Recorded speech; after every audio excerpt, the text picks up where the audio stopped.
नमस्कार दोस्तों, एक बार फिर झारिया चैनल में आप सभी लोगों का स्वागत है। आज इस वीडियो में कबीरदास जी के जीवन परिचय का पार्ट 2 लेकर आए हैं। पिछले वीडियो में कबीरदास जी के जन्म से संबंधित चर्चा किए थे।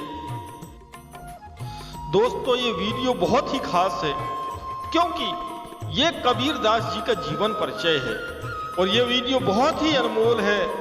और ये अनमोल इसलिए है कि इनके 2 पंक्तियों में टाइप मैनेजमेंट के बड़े बड़े सेमिनार सिमटे नजर आते हैं और इतने सरल कि सीधे दिलो दिमाग में उतर जाते हैं। तो आइए सुनते हैं कबीर को। प्रेम भाव एक चाहिए, भेद अनेक बताए, चाहे घर में वास करे, चाहे बन को जाए। कहे कबीर चेतरे भोंदू, बोलन वाला तुरक न हिंदू। काशी उस समय भारत का हृदय थी। सभी धर्म के मठ, मंदिर, मस्जिदें थी। कबीर के पास कुछ नहीं था, केवल शब्द थे। और जब शब्द ऐसे हों, बोलन हारा तुरक न हिंदू, यानी ऊपर वाला ना हिंदू है ना मुसलमान है। पत्थर पूजे हरि मिले, मैं पूजू पहाड़, बातों ये चक्की भली, इस खाए संसार। यानी पत्थर को पूजने से अगर भगवान मिले तो मैं पहाड़ पूजने के लिए तैयार हूं। उससे तो अच्छी चक्की भली है जिसका पीछा संसार खा रही है। और मुसलमानों से कहा, काकर पाथर जोड़ के मस्जिद लिया बनाए, ता चढ़ी मुल्ला बांग दे, क्या बहरा हुआ खुदाए। काशी जैसी जगह में बैठकर 14वीं शताब्दी में ऐसे निडर दोहे बोलने वाले कबीर अक्सर गुरु की महिमा गाते थे। काशी में जिस समय कबीरदास की वाणियों ने हड़कंप मचा के रखा था, उस समय वहां स्वामी रामानंद काशी में एक आदर्श गुरु माने जाते थे। रामानंद दक्षिण भारत से काशी आए थे। रामानंद के 12 शिष्य बताए जाते हैं, जिसमें कबीरदास जी की भी गिनती होती है। इस संबंध में कबीरदास जी की वाणी है, काशी में हम प्रगट भये हैं, रामानंद चेताए। बहुत सारे विद्वान लेखक रामानंद को कबीरदास का गुरु मानते हैं, लेकिन रामानंद कबीर के गुरु बने कैसे, इससे जुड़ी कई कहानियां प्रचलित हैं। इस विषय में सबसे ज्यादा प्रचलित कहानी है, कबीरदास जी रामानंद जी को अपना गुरु बनाना चाहते थे, लेकिन स्वामी रामानंद कबीरदास जी को छोटी जाति होने के कारण अपना शिष्य बनाने से इनकार कर दिए और कबीरदास जी का अपमान किए। काशी के पंचगंगा घाट में रोज सुबह स्वामी रामानंद जी स्नान के लिए आते थे। एक दिन कबीर उसी घाट में सीढ़ी पर लेटे हुए थे। रामानंद जी के पैर की ठोकर कबीरदास जी के सर में लग जाती है। रामानंद जी के मुख से राम राम शब्द निकल जाता है और वो पूछते हैं, कौन हो भाई। कबीरदास जी बोलते हैं, मुझे मेरा गुरु मिल गया। रामानंद जी कबीर कबीर कहते हुए कबीरदास जी को गले लगा लेते हैं। रामानंद जी कबीरदास जी से माफी मांगते हुए कहते हैं कि मैं ऊंचा नीचा जात पात के भेदभाव करने में और अपने अहम में अंधा हो गया था, आपने मेरी आंखें खोल दी। ये सारे भेदभाव तो मनुष्य के बनाए हुए हैं, सारा ब्रह्मांड राम है, इसके लिए सब बराबर है और राम तो सबका है। कबीरदास जी स्वामी रामानंद जी को अपना गुरु बनाते हैं।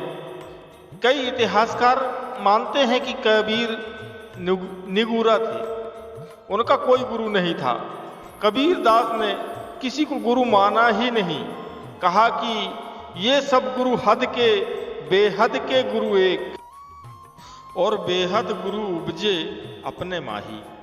यानी अपने अनुभव को ही सबसे बड़ा गुरु माना है।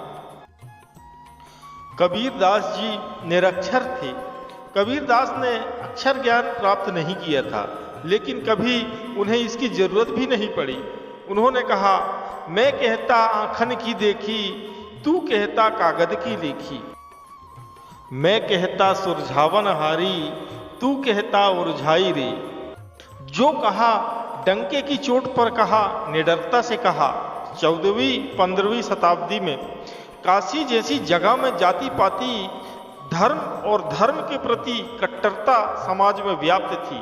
समाज में फैली रूढ़िवादी, परंपरावादी हिंदू मुसलमानों और सभी धर्मों को अपने शब्दों से वास्तविकता का आईना दिखाने वाले कबीरदास थे। उस समय कहा जाता है कि कबीर सत्संग किया करते थे। इसमें समाज के दबे कुचले लोग शामिल होते थे। कबीर जहां जाते वहां मजमा जुड़ जाता था। इन्हीं जनश्रुतियों के मुताबिक कबीरदास का पंडित और मौलवियों से लगातार टक्कर रहती थी। कबीरदास जी कहते हैं, दुई जगदीश कहाते आए, कहू कौन भरमाया। अल्लाह राम करीम केशव, हरि हजरत नाम धराया। गहना एक कनकते गहना, तामे भाव न दूजा। कहन सुनन को दोई कर घाते, एक निवाज एक पूजा। वही महादेव वही मोहम्मद, वही आदम कहिए। कोई हिंदू कोई तुर्क कहावे, एक जमी पर रहिए। वेद किताब पढ़े वे कुतवा, वे मौलाना वे पाड़े। विगत विगत के नाम धराए, एक माटी के भाड़े। कहत कबीर ते दोनों भूले, रामहु किन्हु न पाया। वे खसिया वे गाय कटावे, वादे जन्म गवाया। चाहे हिंदू हो या मुसलमान, कबीर ने धर्म और उनके कर्म कांड का विरोध किया, लेकिन भक्ति का साथ कभी नहीं छोड़ा। कबीर ने मानवीय प्रेम और ईश्वर में गहरी आस्था दिखाई है। इस तरह से कबीर धर्म निरपेक्षता के पहले पैरोकार बने। उन्होंने कहा, हिंदू मुसलमान नहीं, मानवीय प्रेम सबसे ऊपर है। मोको कहाँ ढूंढे रे बंदे, मैं तो तेरे पास में। मैं तो सांसों की सांस में, मुझे कहाँ खोज रहा है। मैं तो तेरे पास में हूँ, तेरे अंदर ही हूँ।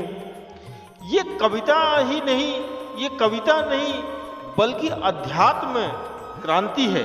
हर व्यक्ति को ईश्वर तक पहुँचने का अधिकार है और उसको ईश्वर तक जाने के लिए किसी ब्राह्मण का या किसी अनुष्ठान का या वेद पुराण का सहारा लेने की आवश्यकता नहीं है, और ना ही मंदिरों में और मस्जिदों में भटकने की आवश्यकता है।